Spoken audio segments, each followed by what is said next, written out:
Τα τελευταία χρόνια έχει δημιουργηθεί σε πολλούς ανθρώπους η επιθυμία εκμάθησης μουσικών οργάνων ή εκτέλεση συγκεκριμένων μουσικοκομματιών με τρόπο αυτοδίδακτο. Για την κάλυψη όμως της ανάγκης αυτής δεν υπάρχει κάποια συγκεκριμένη προτινόμενη μέθοδος, παρά μόνο τεχνικές ασκήσεις που συνήθως κουράζουν τον εκπαιδευόμενο. Συνεπώς, για την ενίσχυση των μαθησιακών κινήτρων, κρίνεται απαραίτητη η δημιουργία ενός συστήματος εκμάθησης που θα είναι εύχριστο και θα εστιάζει στις ανάγκες και τις προτιμήσεις του εκπαιδευόμενου. Το σύστημα που προτείνουμε βοηθάει το χρήστη που δεν έχει πρώτερες γνώσεις μουσικής, ώστε να μπορέσει να αναπαράγει γρήγορα και εύκολα ένα μουσικό κομμάτι της αρεσκίας του. Η σχεδίαση έγινε με ανθρωποκεντρικό κριτήριο, εστιάζοντας στο δείγμα που επιλέξαμε. Σε κάθε δείγμα της διαδικασίας επαναπροσδιορίσαμε το πρόβλημα βασιζόμενοι στις ενδεχόμενες λύσεις και ανάγκες που προέκυπταν. Τα δείγματα που ακολουθήσαμε είναι με τη σειρά τα εξής: έρευνα και παρουσίαση του προβλήματος, ανάλυση και σχεδίαση χρηστών, κατανόηση των δραστηριοτήτων, ανάλυση διεργασιών, ανάλυση απαιτήσεων, δημιουργία πρωτοτύπου, αξιολόγηση ευχρηστίας, επαναπροσδιορισμός και τέλος η δημιουργία της συσκευής. Στο πρώτο στάδιο έρευνας, στα πλαίσια της βιβλιογραφικής αναζήτησης αλλά και αναζήτησης στο διαδίκτυο, εστιάσαμε στο πεδίο εκδήλωσης συμπεριφοράς και στα χαρακτηριστικά της αγοράς, στοχεύοντας σε ένα συγκεκριμένο κομμάτι του πληθυσμού.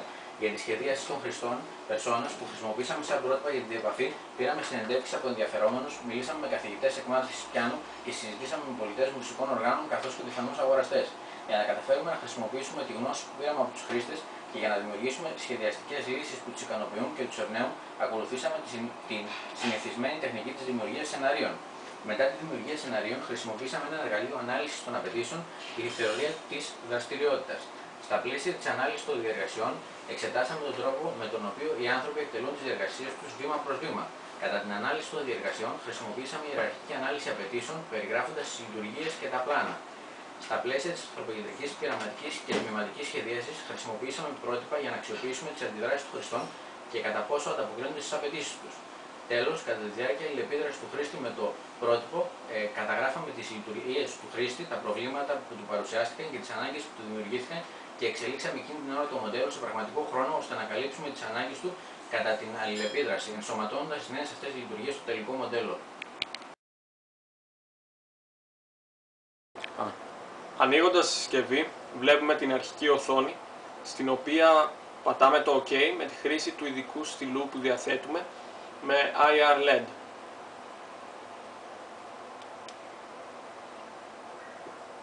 Στην πρώτη οθόνη που εμφανίζεται, επιλέγουμε το προφίλ μας και στη συνέχεια πατάμε OK. Έπειτα επιλέγουμε το Mode, που είναι είτε με ένα παίχτη είτε με πολλούς. Επιλέγουμε το One Player. Στη συνέχεια μπορούμε να επιλέξουμε τον τρόπο με τον οποίο θα πάρουμε το τραγούδι για να παίξουμε. Επιλέγουμε το Play a Recently Playing Song. Και στη συνέχεια το τραγούδι που θέλουμε να παίξουμε, το Silent Night.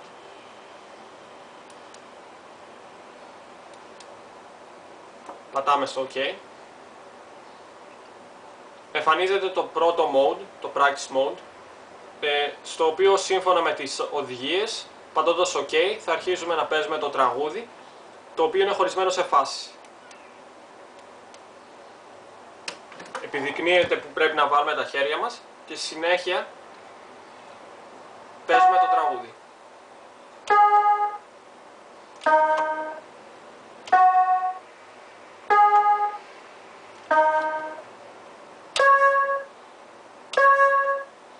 Η πρώτη φάση τελείωσε, οπότε επιλέγουμε είτε να την επαναλάβουμε είτε να πάμε στην επόμενη. Πατάμε το επόμενο και συνεχίζουμε να παίζουμε το τραγούδι.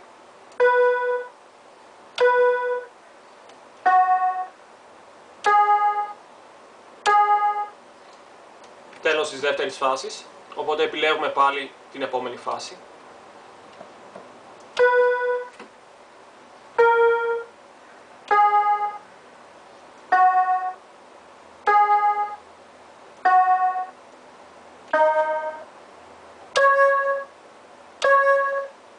Τέλος και αυτής της φάσης, οπότε πάλι επιλέγουμε επόμενη φάση.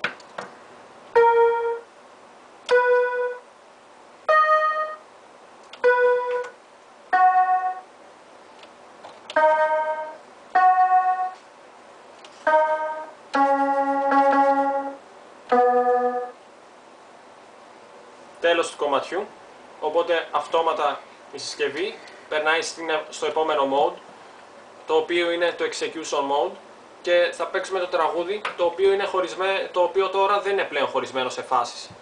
Πατάμε το OK και παίζουμε το τραγούδι.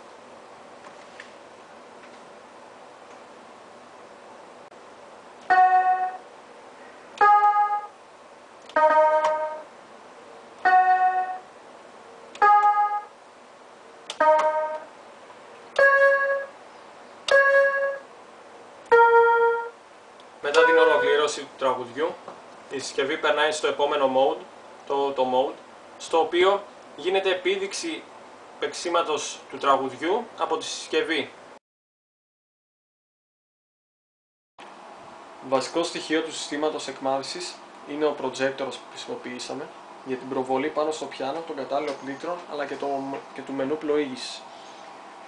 Κατασκευάσαμε αυτό το ξύλινο κουτί, το οποίο ήταν αρκετά αποτελεσματικό στο να κρατήσει τον προτζέκτορα, ο οποίος είναι αρκετά μεγάλος και βαρύς, και στηρίξαμε κατάλληλα τον προτζέκτορα με ειδικές γωνίες και εξαρτήματα για να μην φθύρεται. Στη συνέχεια κατασκευάσαμε αυτό το στυλό, το οποίο έχει μπροστά ένα LED υπερήθρο, κατάλληλο διακόπτη και μπαταρία, το οποίο χρησιμοποιεί ο χρήστης για την πλοήγησή του στο μενού της συσκευής. Βασικό κομμάτι επίσης είναι και ο Wii Controller, ο οποίος χρησιμοποιείται για να λαμβάνει τα σήματα από τα λεντάκια της συσκευής και να τα στέλνει στον υπολογιστή που χρησιμοποιούμε και με τη σειρά του αυτό στον προτζέκτορα. Ό,τι προβάλλει ο προτζέκτορας το έχουμε καλυμπράρει έτσι ώστε να φαίνεται επακριβώς πάνω στο πιάνο και να είναι έτσι πιο εύκολη η χρήση του από τον εκπαιδευόμενο.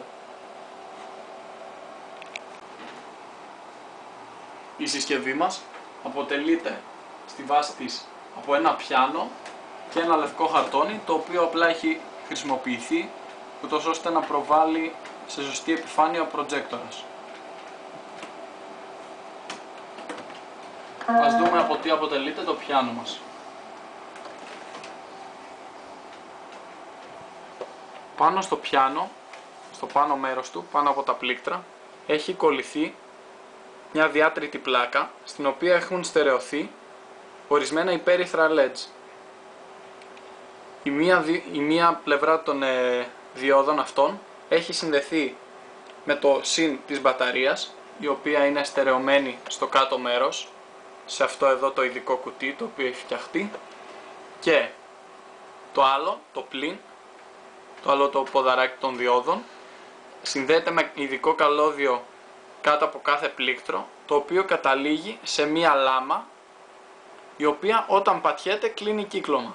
Με τον τρόπο αυτό, κάθε φορά που πατάμε κάποιο πλήκτρο, ενεργοποιείται και το αντίστοιχο υπέρυθρο λεντάκι, το οποίο μπορεί το Wii Controller να το καταλαβαίνει με βάση τις συντεταγμένες στο οποίο πατιέται.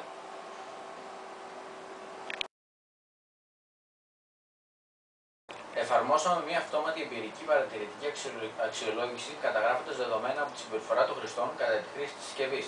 Χρησιμοποιήσαμε 3 χρήστες διαφορετικούς από αυτόν που χρησιμοποιήσαμε στην αξιολόγηση του προτύπου και δεν είχαν καμία πρώτερη επαφή με τη συσκευή, εφαρμόζοντας 2 διαφορετικά σενάρια αξιολόγησης για να πετύχουμε ένα πιο ακριβές αποτέλεσμα. Στο πρώτο σενάριο αξιολόγησης, κατά την εξέταση, βάλαμε ένα χρήστη να μιλάει δυνατά και να εκφέρει τις απόψεις του για τη συσκευή, Thinking Aloud Protocol, προσπαθώντας να εκτελέσει ένα σενάριο, και υπήρχε ένας αναλυτής που παρατηρούσε, Field Observation, και κατέγραψε τα στοιχεία της χρήσης, Performance Measurement. Κατά την επιθεώρηση, κάποιος αναλυτής προσομοίωσε τη διαδικασία επίλυσης προβλημάτων του χρήστη, Cognitive Walkthrough. Στο δεύτερο σενάριο αξιολόγησης, βάλαμε 2 χρήστες να συνεργαστούν, Code Discovery Learning, χωρίς βοήθεια από τους σχεδιαστές, για να εξερευνήσουν τη συσκευή, και ένας αναλυτής τους παρατηρούσε, Field Observation. Κατέγραψε τα στοιχεία της χρήσης, Performance Measurement.